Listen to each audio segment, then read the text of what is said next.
These are kind of crazy. I got this for, probably overpaid for it. It was about $10. There's a lot of them in there at least. They're all pre-rigged with hooks. I've got a quarter here so you can see the scale. They're only about 1.5 inches long.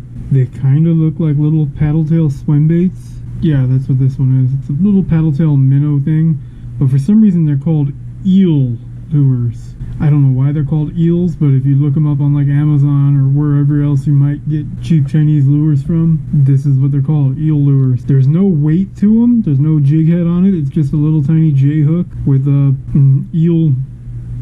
You know what, now that I'm looking at this one at the side, I can kind of see a little bit of an eel shape there on that, on the tail. The paddle tail goes up, well, I would say upwards, like you would think it's supposed to swim like that, but with no weight in it, no belly weight, it's going to swim with the hook down. That's my prediction anyway. I'm imagining it's going to swim with the hook down. But you can see how tiny these things are. And they're so lightweight, I might try to use it on a fly rod, but I don't know if I'm going to have time to go somewhere where fly fishing would be reasonable. So I'm probably going to end up tying almost like a spec rig and put a couple of them all on the line on an ultralight rod and flick them out as far as I can and make it look like a school of swimming fish. So let's get onto that. All right, you can see here, this is what I would normally throw. Got a 2-inch paddle tail swim bait on a jig head. This one's a little beat up because I've been using it for a while, compared to the eel lures, which are, yeah, they're about half that length, so they're about a 1 inch, but they're not on a jig head, so it's gonna be really hard to throw them. So I'm gonna throw this for a minute, see if I get any bites around this dam over here, and then I'll switch up and I'm gonna tie 2, maybe even 3 of these on almost like a spec rig.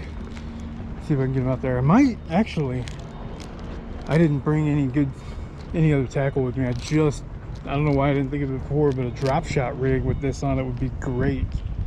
So I might have to film another day drop shot, or I can tie it on a drop shot with this jig head on there, as long as I don't lose this jig head. I think that's what I'm gonna do.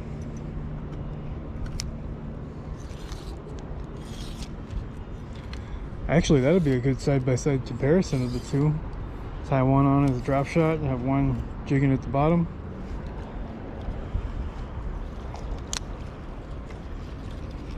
That would be pretty cool. It's been kind of cold the last week, where down at night it gets down to the 40s, but during the day it's up in the 80s. Right now it feels pretty good. Water is cold though. Gonna make it a little harder to catch anything. Just hoping to find a school of sunfish or something. There's minnows and stuff hanging out right here, but they're not even moving. They're real lethargic.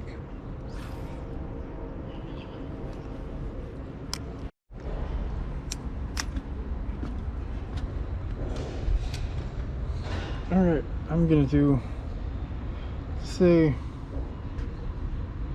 that's about a foot above it there. Yeah. Loop off a section of the line, do that double lip loop so it doesn't close on me. And we're gonna run this like a drop shot, and I've got this extra loop that sticks out a couple of inches right there, and I'm gonna just put one of those on it.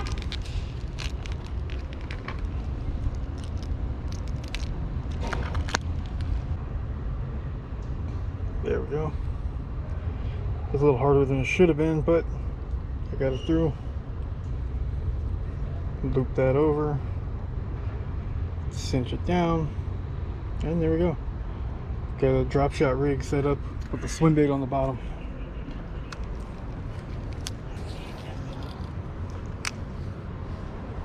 Let's see how it swims back in. Doesn't swim very much, doesn't get a lot of movement on that tail, but as a drop shot rig, I think that's the way to go. Run it like a drop shot. Kind of gives the illusion that the one on the bottom is chasing the eel lure, the swim bait. That just trigger a bite.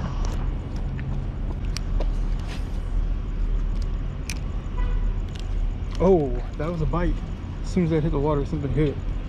Which one did it hit though? I don't know. Oh, he's back. Got him. Came back for it.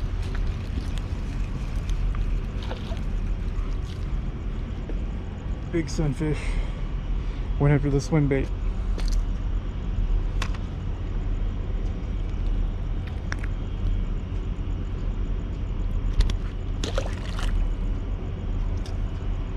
There we go. Went after the swim bait rather than the eel.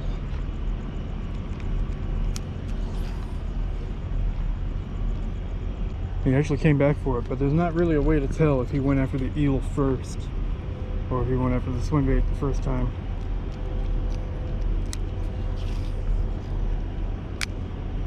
I was gonna say, that was a pretty big sunfish too, so if you like chasing after sunfish, or if you got kids and you're throwing night crawlers and stuff and want to catch sunfish like that, I mean, be careful what part of downtown you go to, but downtown's the place to be. Like, there's plenty of places like where I'm standing right now that basically look like fishing platforms. Like, this is actually like a boat dock, really, more than anything else, but they're right up on the water. It's concrete, it's flat, it's a nice, easy place to stand, not a lot of stuff to trip over.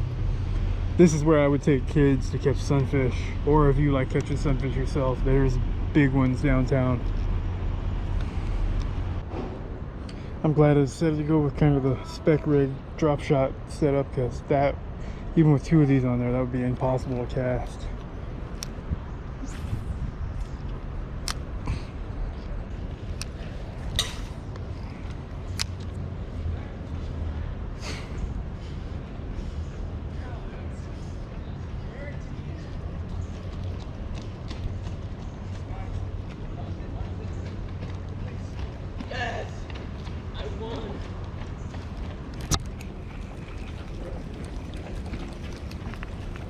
Yeah, I went over the eel that time.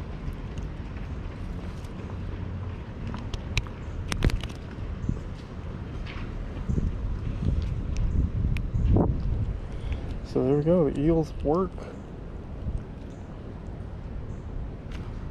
I figured these would be a really good little sunfish lure.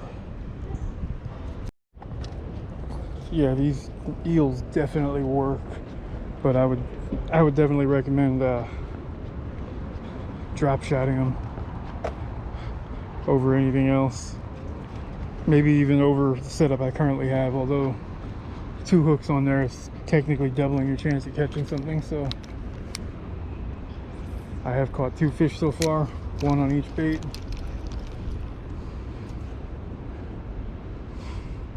But what works best about this setup is that it kind of looks like this is chasing the eel lure, and I think that's what caught the second fish.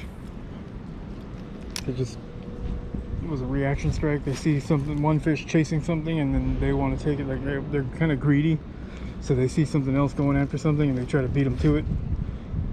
So it's kind of a reactionary strike, reactionary and predatory at the same time.